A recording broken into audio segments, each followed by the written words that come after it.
Thank you, Pravin, for this opportunity to talk about Qualcomm 5G.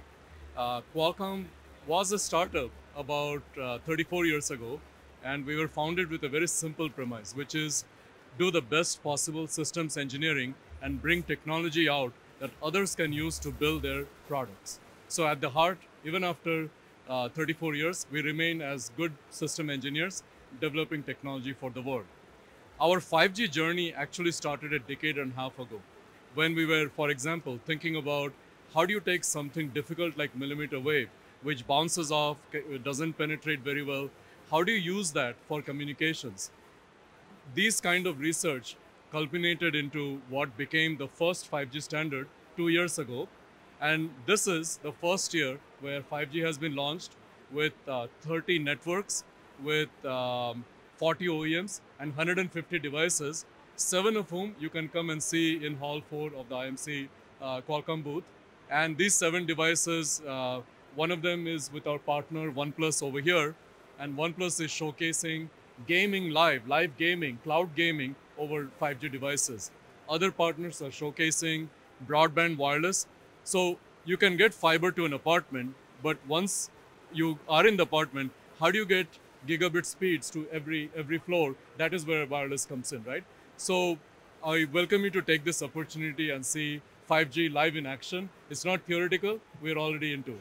So there are many use cases and there are many trials going on.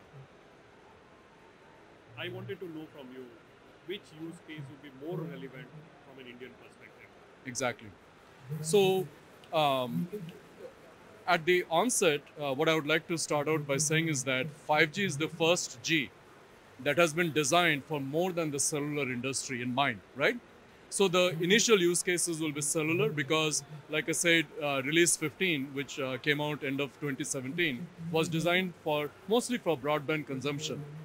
But with broadband consumption, there are two use cases. The first one is better phones.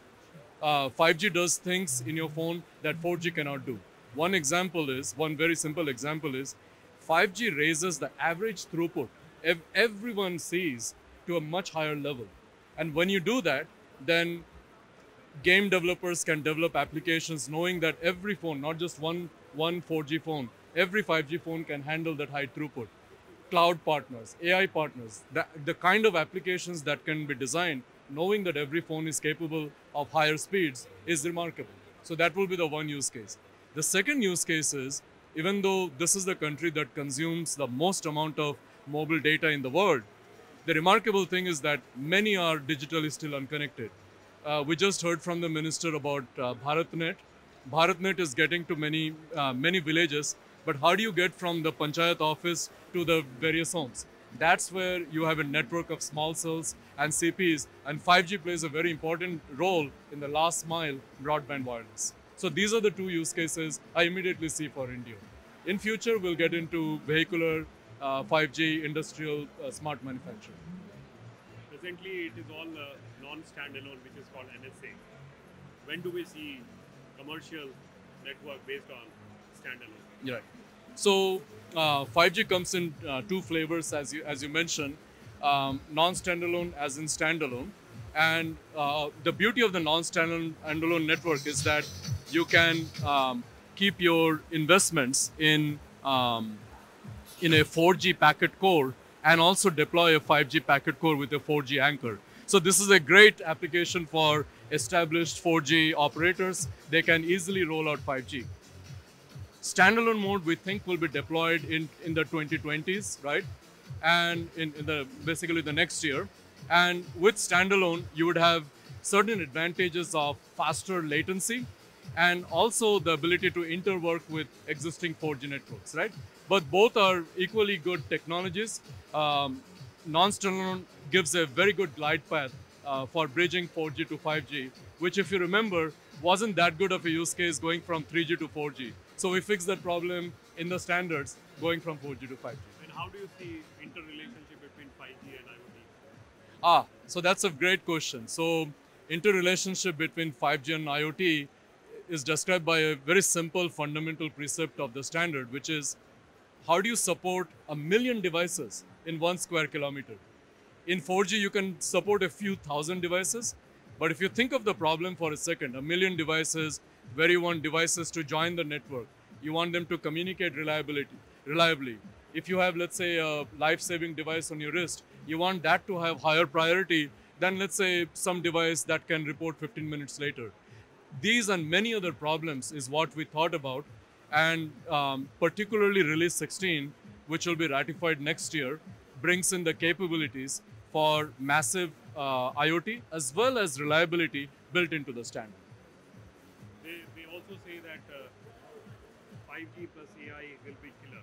Ah, So where does Qualcomm stand vis-a-vis fusion of 5G and AI? very good.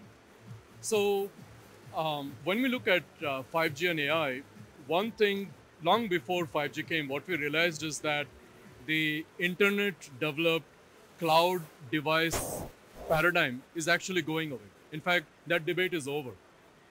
The new paradigm is you have a device, you have the edge processing that is closest to the device that can take advantage. Why does it need to take advantage?